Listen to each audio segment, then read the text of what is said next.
Приветствую, друзья! В сегодняшнем выпуске Турцию накрыли снегопады, извержение вулкана Сакурадзима в Японии, паводки в Нижегородской области, торнадо в Индии и другие события. Турция столкнулась с резким погодным контрастом, вызванным вторжением холодного фронта с Балкан, который принес в страну аномальные для середины весны осадки. Пока западные регионы боролись с градом, восточные провинции оказались фактически парализованы из-за внезапного возвращения зимы. В провинции Битлес интенсивный снегопад за считанные часы изменил облик региона. В административном центре высота снежного покрова достигла 15 сантиметров, а в высокогорных районах зафиксированы сугробы до 35 сантиметров.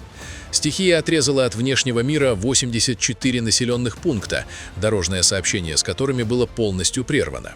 Аналогичная ситуация сложилась в соседней провинции Ван, где из-за снежных заносов и плохой видимости оказались заблокированы дороги к 151 поселению.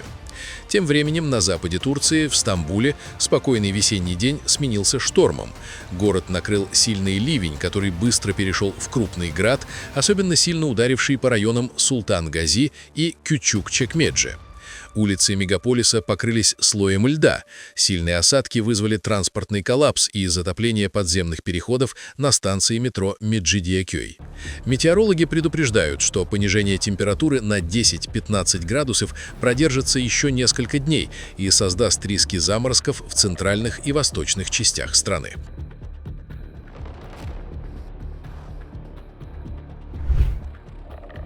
В субботу один из наиболее активных вулканов Японии, Сакурадзима, расположенный в префектуре Кагасима на острове Кюсю, вновь проявил интенсивную активность. По данным Метеорологического управления Японии, извержение зафиксировано в кратере Минами-Даке, откуда в небо поднялся мощный столб дыма и вулканического пепла, достигший высоты нескольких километров.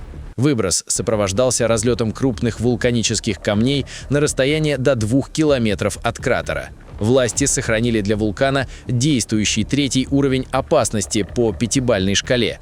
Этот режим запрещает приближение к подножию горы и вход в опасную зону. Сообщается о выпадении пепла в жилых кварталах города Кагасима, расположенного в нескольких километрах от залива. Официальные лица заявляют об отсутствии пострадавших.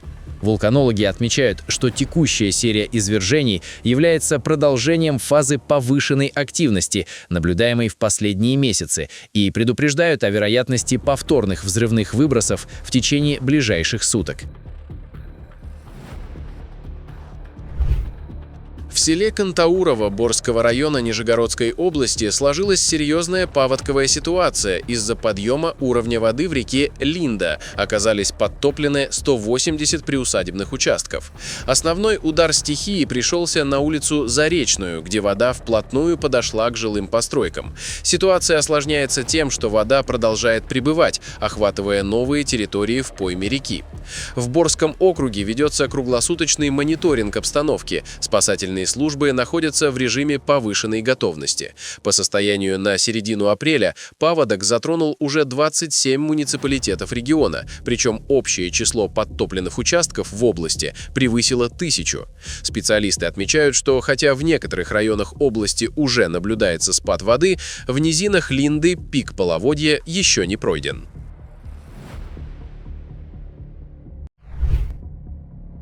Прошедшая пятница обернулась для автомобилистов Свердловской области настоящим транспортным коллапсом, вызванным резким ухудшением погодных условий. Сильный снегопад и последовавший за ним гололед превратили ключевые региональные дороги в каток, что привело к серии массовых дорожно-транспортных происшествий.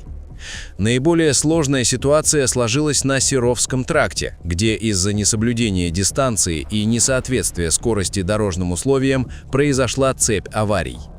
Основной причиной высокой аварийности стал массовый переход водителей на летнюю резину. Многие автовладельцы поторопились с переобувкой машин, доверившись кратковременному весеннему теплу. Всего за сутки в Свердловской области было зарегистрировано около 200 дорожных происшествий разной степени тяжести. Критическая обстановка на дорогах вынудила сотрудников госавтоинспекции перейти на усиленный режим работы и ввести временные ограничения на движение грузового и общественного транспорта на наиболее опасных участках трасс.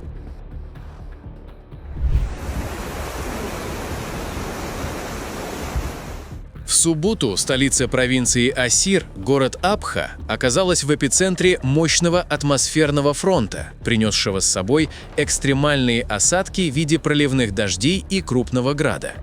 По сообщениям метеорологов, причиной разгула стихии стала зона низкого давления со стороны Аравийского моря, которая насытила воздух влагой и спровоцировала сильные грозы с резким падением температуры. Обильный град укрыл дороги и горные вершины плотным белым слоем, превратив засушливый пейзаж в зимний ландшафт, что крайне необычно для этого времени года. Помимо Абхи, под удар попали такие районы и населенные пункты, как Аль-Суда, Табаб, Белахмар, Хамис-Мушаид и Ахат-Рафида. Интенсивные осадки привели к мгновенному заполнению сухих русел рек и стремительному подъему уровня воды в долинах, создав угрозу масштабных наводнений и схода селевых потоков. Национальный центр метеорологии заблаговременно ввел красный уровень погодной опасности.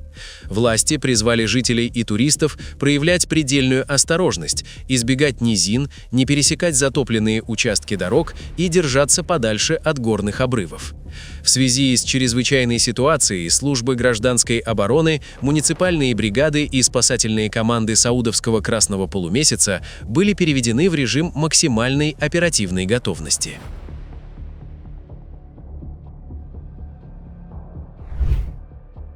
На гавайском острове Оаху из-за камнепада перекрыто важное шоссе Камехамеха. В субботу огромные валуны обрушились на дорожное полотно в районе северного побережья и полностью заблокировали движение в обоих направлениях. По данным Департамента транспорта Гавайев, причиной оползня стали затяжные проливные дожди, которые подмыли грунт на крутых склонах, окружающих трассу.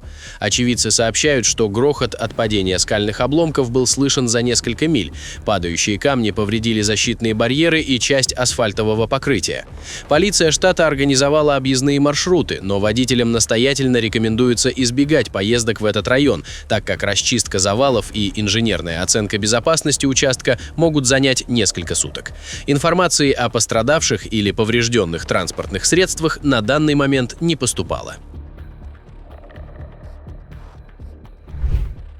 В субботу в районе Ах-Нур на союзной территории Джамму и Кашмир прошел торнадо, ставший первым подобным случаем в документированной истории региона.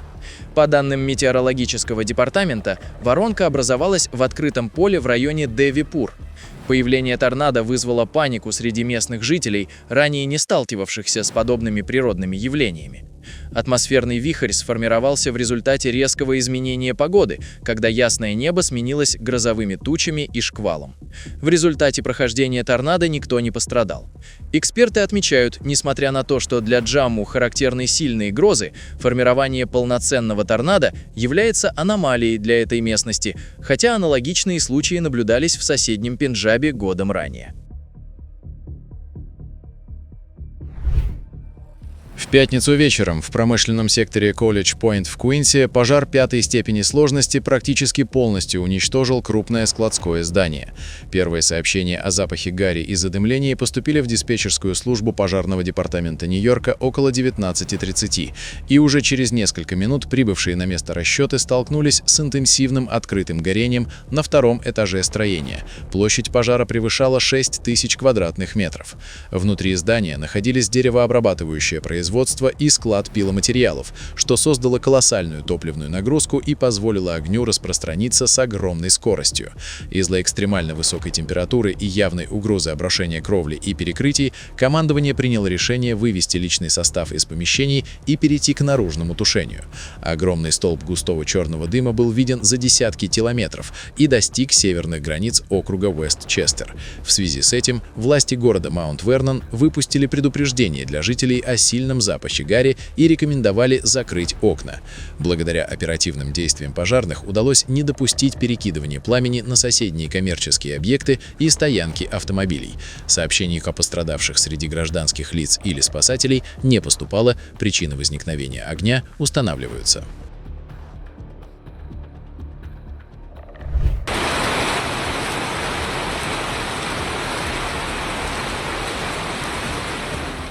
На столицу мексиканского штата Идальго, город Пачука и прилегающие районы обрушился разрушительный шторм. Сильная гроза, сопровождавшаяся аномально интенсивным градом и проливными дождями, превратила ключевые дороги в непроходимые реки. Наиболее сложная ситуация сложилась на главных магистралях, где движение транспорта было практически полностью парализовано.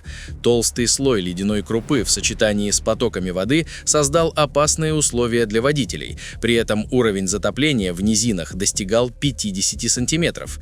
Стихия не пощадила и соседний муниципалитет Минераль-де-ля-Реформа, который принял на себя основной удар стихии. Здесь ливневые потоки обрели такую силу, что в одном из жилых кварталов произошло частичное разрушение дорожного полотна.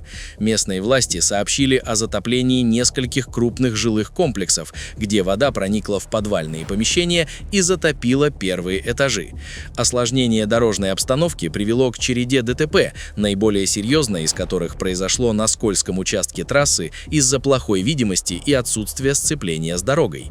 В самой Пачуке эпицентром бедствия стали центральные районы. Старая система ливневой канализации не справилась с рекордным объемом осадков, что привело к масштабным подтоплениям и размывам грунта. Спасателям пришлось эвакуировать нескольких водителей, чьи транспортные средства оказались заблокированы на затопленных участках дорог и начали уходить под воду. Муниципальные службы продолжают ликвидацию последствий шторма, восстанавливаются поврежденные участки дорог, жители, в свою очередь, подсчитывают ущерб, нанесенный их имуществу внезапным ударом стихии. Продолжительные проливные дожди, обрушившиеся на сирийскую провинцию Хама, привели к серьезным подтоплениям в долине Сахаль-аль-Габ. Наиболее сложная обстановка сохраняется в населенных пунктах Анап и Шатха, где вышедшие из берегов канала и потоки воды с гор заблокировали основные дороги. Стихия затронула не только жилые кварталы, но и обширные сельскохозяйственные угодья, которые являются основой экономики региона.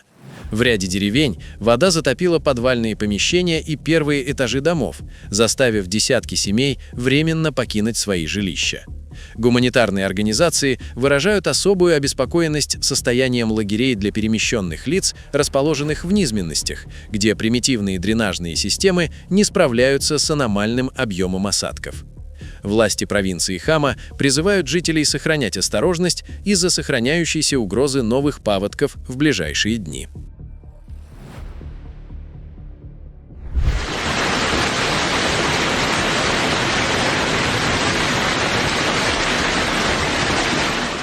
На марокканский красный город Марракеш обрушился беспрецедентный для этого времени года сильный град, превративший улицы древнего поселения в белоснежный зимний пейзаж. Метеорологическое явление совпало с приближением холодного атмосферного фронта с севера. Мощные грозы сопровождались выпадением обильных ледяных осадков, слой которых в ряде районов города достигал 5 сантиметров. Стихия вызвала значительные затруднения в движении транспорта. Многие автомобилисты были вынуждены прекратить движение из-за крайне низкой видимости и образования ледяной корки на дорогах, создавшей опасные условия для вождения. Власти города и экстренные службы призвали граждан к максимальной бдительности, особенно вблизи открытых пространств и на автомагистралях, связывающих город с регионом Атласских гор, где в дополнение к граду прогнозировались сильные снегопады на высотах более 1800 метров.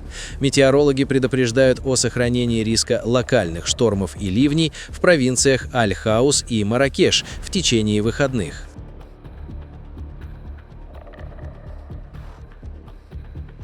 Друзья, на этом наш выпуск завершен. Будем рады видеть вас снова. Подписывайтесь и до встречи завтра в новом выпуске.